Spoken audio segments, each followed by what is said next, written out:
আসসালামু আলাইকুম। নবী হযরত ইব্রাহিম আলাইহিস সালামের যুগে অত্যাচারী অহংকারে খোদাদ্রোহী বাদশা ছিল নমরুদ। নমরুদ 400 বছর ধরে রাজত্ব পরিচালনা করেছিল। সে নিজেকে একমাত্র উপাস্য মনে করে বসেছিল। নমরুদের দরবারে ইব্রাহিম আলাইহিস সালামের বিতর্ক হয়েছিল আল্লাহ তাআলার তাওহীদ ও একাত্মবাদের বিষয়ে। এই বিতর্কে নমরুদ পরাজিত হয়ে তাকে আগুনে নিক্ষেপ করেছিল।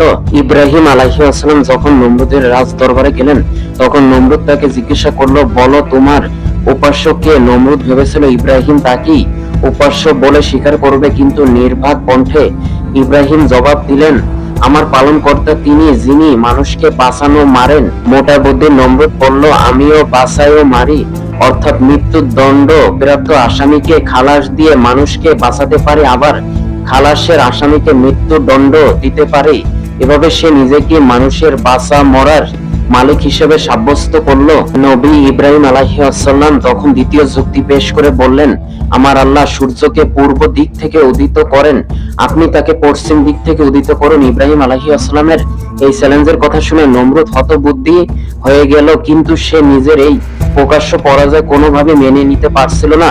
অহংকারে ফেটে পড়ল সে এবং ইব্রাহিম আলাইহিস সালামকে জ্বলন্ত আগুনে জীবন্ত পুড়িয়ে মারার নির্দেশ জারি করলো। একই সঙ্গে জনগণকে তার নিজের তৈরি ধর্মের দোহাই দিয়ে বলল, তোমরা একে পুড়িয়ে মারো এবং তোমাদের উপাস্যদের সাহায্য করো যদি তোমরা কিছু করতে চাও। সূরা আম্বিয়া আয়াত নং 68। নমরুদের নির্দেশ মতো বিশাল অগ্নিকুণ্ড তৈরি করা হলো। এতে কয়েকদিন ধরে আগুন জ্বালানো হলো। তারপর সেখানে খলিলুল্লাহকে নিক্ষেপ করা হলো। এমন কঠিন পরিস্থিতিতে আল্লাহ তাআলার উপর ভরসা করলেন নবী হযরত ইব্রাহিম আলাইহিস সালাম। তিনি বললেন, আমার জন্য আল্লাহ তাআলাই যথেষ্ট, তিনি কতই না উত্তম। ইব্রাহিম আলাইহিস সালামকে আগুনে নিক্ষেপ করা হলেও আগুন তাকে পোড়ালো না। আল্লাহ তাআলা নিজ কুদরত ও অনুগ্রহে তাকে আগুনের লেলিহান শিখা থেকে রক্ষা করলেন।